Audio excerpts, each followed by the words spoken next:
नजदीक उतर के नजदीक चढ़ाएंगे, क्योंकि इतना दूर कैसे पैदल करेगा, बहुत दूर है, इसलिए नजदीक। यहाँ उतर के अब सीधे जाएंगे कोणार्क मंदिर का। ये देखिए रास्ता है, यहाँ से 1 किलोमीटर आपको पैदल चलना पड़ेगा। और हमें यहाँ मिला है 1.5 घंटा का समय।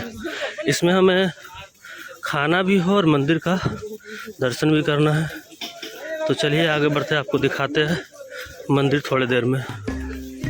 हेलो फ्रेंड्स, राहुल के टूर 24 में आपका स्वागत है। तो मैंने पिछला वीडियो में आपको चंद्रभागा बीच दिखाया था। अब मैं सेकंड डे का पार्ट 2 वीडियो में दिखाऊंगा कोणार्क का सूर्य मंदिर। तो पहला दिन आपको पूरी जगन्नाथपुरी घुमा दिया था। अब मैं दूसरे दिन के टूर पे निकला हूँ, तो इसमें सारा कुछ पार्ट 1 पार्ट 2 करके मैं दिखा रहा हूँ। तो पार्ट 2 में चलिए आज देखेंगे कोणार्क का सूर्य मंदिर और उससे जुड़ी कुछ रहस्यमयी बातें आपको मैं बताऊँगा। तो मेरे चैनल राहुल का टूर 24 को जरूर सब्सक्राइब कीजिए दोस्तों। तो चलिए आगे देखते हैं क्या है और कैसा है जगह। और हम लोग अब बस से उतर चुके हैं और यहाँ से हम लोगों को 1 किलोमीटर कम से कम पैदल चलने पड़ेगी और वहाँ पे है कोणार्क सूर्य मंदिर। तो चलिए आगे बढ़ते हैं। ये देखिए रास्ते में बहुत सारे काजू और पोस्तों की दुकानें लगी हुई है। यहाँ पे आपको काजू बहुत सस्ती दरों में मिल जाएगी। आपको 200 रुपये किलो यहाँ काजू मिल जाएगा। और फ्रेंड्स यहाँ पोस्तो भी मिलेगी, पर पोस्तो यहाँ से ना ले, क्योंकि पोस्तो मैं लिया हूँ, डुप्लीकेट भी मिल जाता है। इसलिए आप पोस्तो यहाँ से ना खरीदे, काजू ले सकते हैं। तो ये है मेन गेट और हम लोग करेंगे यहाँ से एंट्री। तो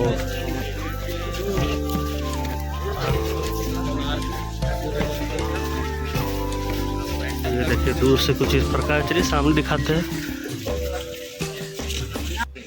इतना पैसा खर्च कर देगा, दूर से कुछ इस प्रकार दिखते हैं हमारा कोणार्क का सूर्य मंदिर। तो चलिए आपको नज़दीक से अब दिखाते हैं थोड़ा।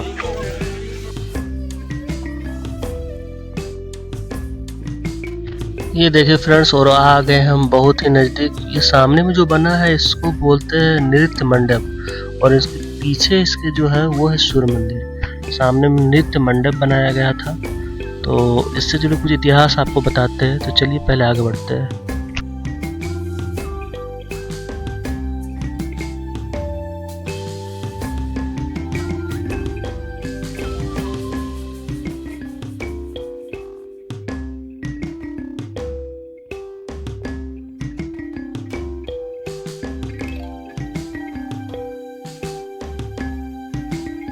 और ये देखिए, ये है सूर्य मंदिर कोणार्क का मेन मंदिर, यही है। तो फ्रेंड्स आप लोग तो जानते ही है कि ये कोणार्क मंदिर जो है ये उड़ीसा के पुरी जिले में स्थित है। और ये पुरी से 35 किलोमीटर की दूरी पे है। आप बस से, जब टूरिस्ट बस से आते हैं तो वो आपको यहाँ भी लेकर आती है। और इस मंदिर का जो निर्माण हुआ था 13वीं शताब्दी में हुआ था, लगभग 1250 ईस्वी के समय हुआ था। और उस समय वहाँ के राजा जो थे वो प्रथम नरसिंह देव थे, उन्हीं ने इस मंदिर को निर्माण करवाया था। और इस मंदिर के निर्माण से जुड़ी बहुत कहानी है जो मैं आपको बताऊंगा थोड़ी देर में। ये बहुत ही अद्भुत कलाकारी इस पत्थर में किया गया है। सारे ग्रेनाइट पत्थर में देखिए कितनी अच्छे से कलाकारी किया गया है। और ये यूनेस्को ने इसे विश्व धरोहर स्थल की जो मान्यता होती है वो दी गई है। और तो फ्रेंड्स, ये मंदिर और जो मैंने पिछले वीडियो में दिखाया था चंद्रभागा बीच, उससे जुड़ी दोनों की कहानी है।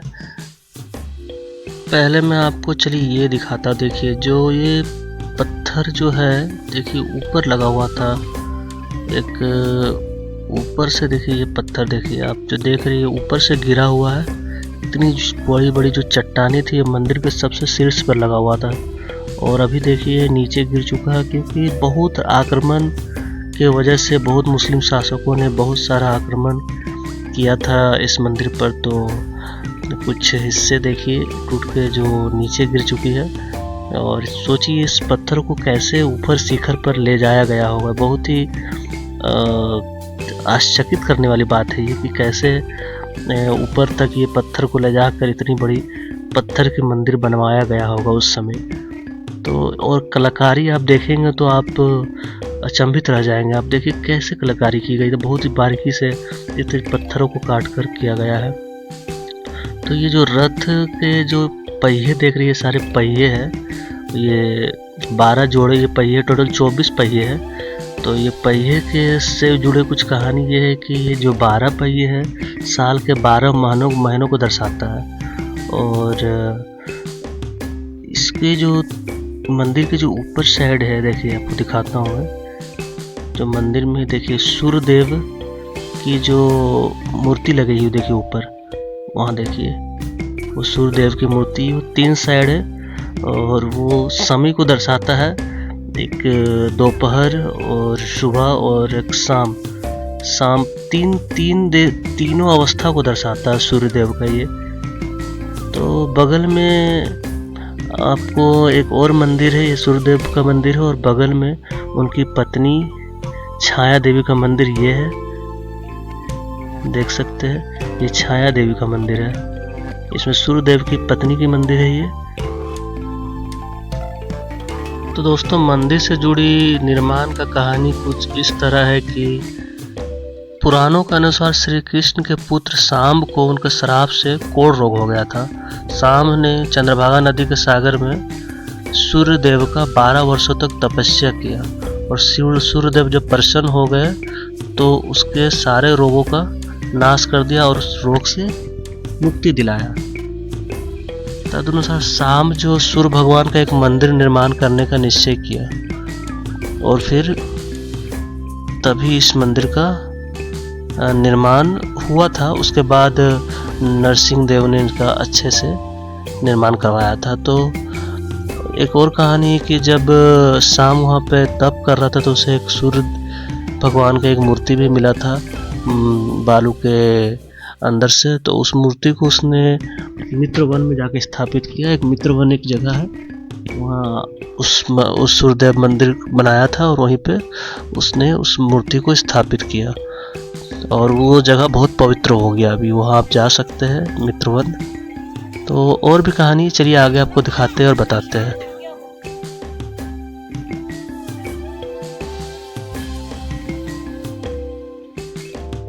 तो दोस्तों आपको मैंने दिखाया छाया देवी का मंदिर, छोटी सी मूर्ति अंदर थी, वो भी ग्रेनाइट पत्थर का बना हुआ था।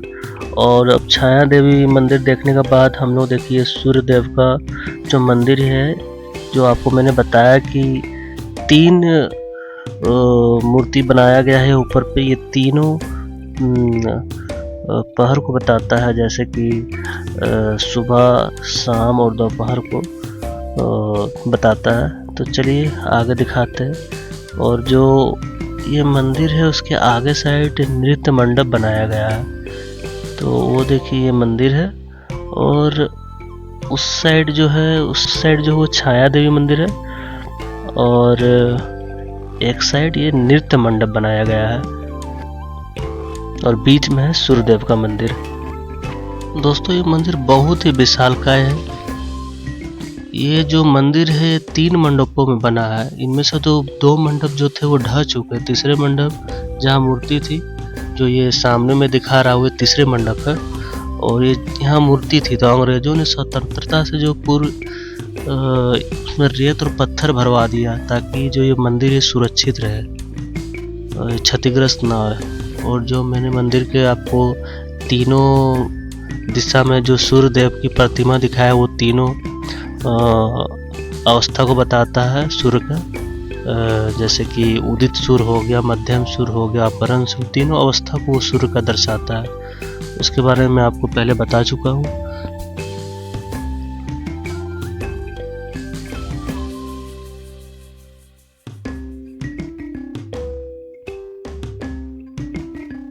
ये जो मंदिर है दोस्तों, इसको यूनेस्को ने 1974 ईस्वी में ही विश्व धरोहर स्थल घोषित कर दिया था। कलिंग शैली में निर्मित इस मंदिर में सूर्यदेव के रथ के रूप में विराजमान किया गया है। पूरा रथ के आकार, जो मंदिर है पूरा रथ का आकार दिया गया है। इसमें 7 घोड़े हैं, जिसमें सिर्फ एक ही घोड़े, अभी जो आपको मैं एंट्री कर रहा था उस टाइम दिखाया था कि सामने एक घोड़ा था। तो 7 घोड़ा में सभी घोड़े क्षतिग्रस्त हो चुके हैं, बस एक घोड़ा बचा हुआ है जो कि आगे की ओर है। और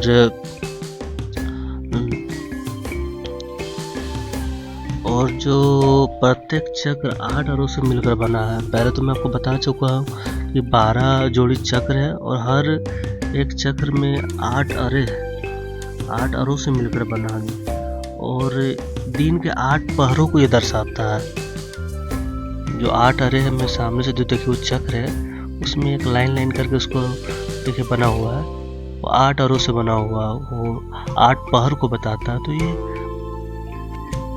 देखिए दोस्तों, मैं थोड़ा सामने से आपको दिखाता हूँ। देखिए एक चक्र है, ये 12 जोड़े चक्र ऐसे बने जो साल के 12 महीनों को बताता है और इस चक्र में 8 अरे है देखिए।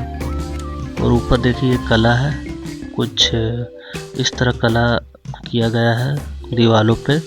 और ये अरे है, ये 8 अरे देखिए गिन सकते 8 अरे है, ये 8 पहर को बताता है। तो बहुत ही अच्छा वास्तुकला है, इसमें आपको बहुत कुछ मंदिर से आपको समझने को मिलता है। सारा कुछ आप देखेंगे तो ये बहुत सोच समझकर, बहुत अच्छी सोच समझकर बनाया गया है। आप सोचेंगे तो खुद में आप सोच में पड़ जाएंगे कि आखिर उस समय के लोग इतना कैसे सोचकर बनाया करते थे।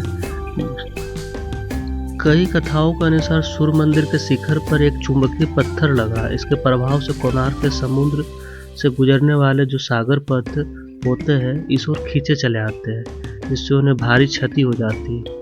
अन्य कथा के अनुसार इस पत्थर के कारण पोतों के चुंबकीय दिशा यंत्र सही दिशा नहीं बताते। इस कारण अपने पोतों को बचने हेतु मुस्लिम नाविक इस पत्थर को निकाल ले गए थे। ये पत्थर एक केंद्रीय शिला का कार्य कर रहा था। इस मंदिर के दीवारों के सभी पत्थर संतुलन में थे। इसके हटने के कारण मंदिर के दीवारों का संतुलन खो गया और बाद में वो गिर पड़े। परंतु इस घटना का कोई ऐतिहासिक विवरण नहीं है, लेकिन ऐसा कहा जाता है कि इसके एक चुंबकीय आकर्षण है, ये सारे जहाज़ों को अपनी ओर खींचता है। इसलिए कई व्यापारियों ने इसे चुंबक को हटा दिया और मंदिर का संतुलन भी चुंबक से ही था एक समय।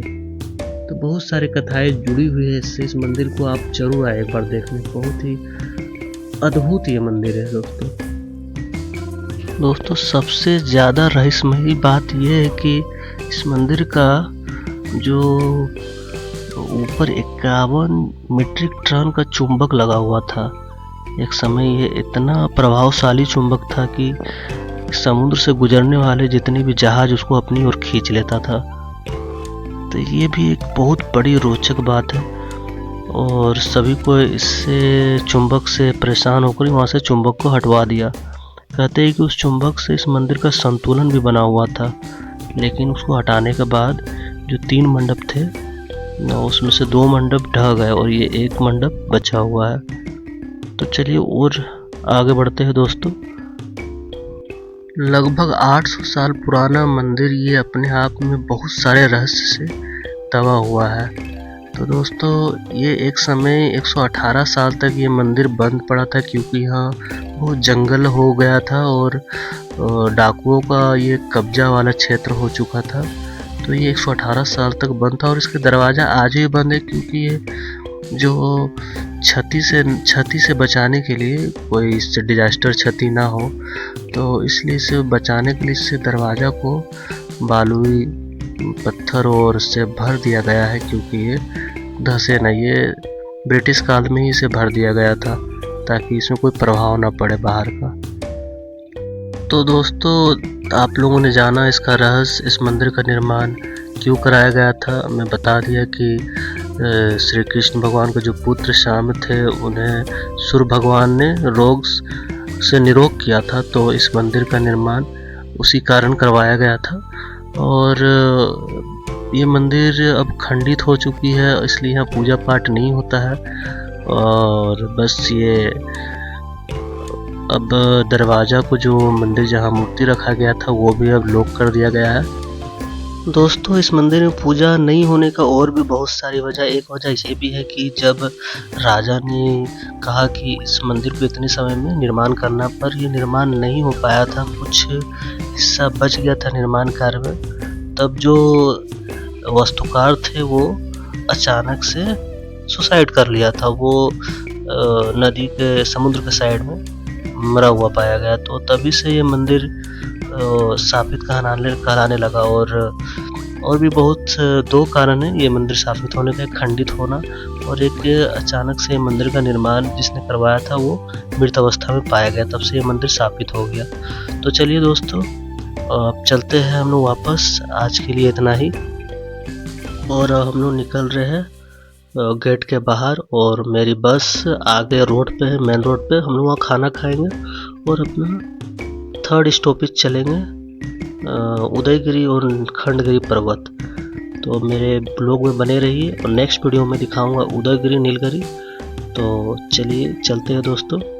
राहुल के टूर 24 चैनल को ज़रूर सब्सक्राइब करें। धन्यवाद।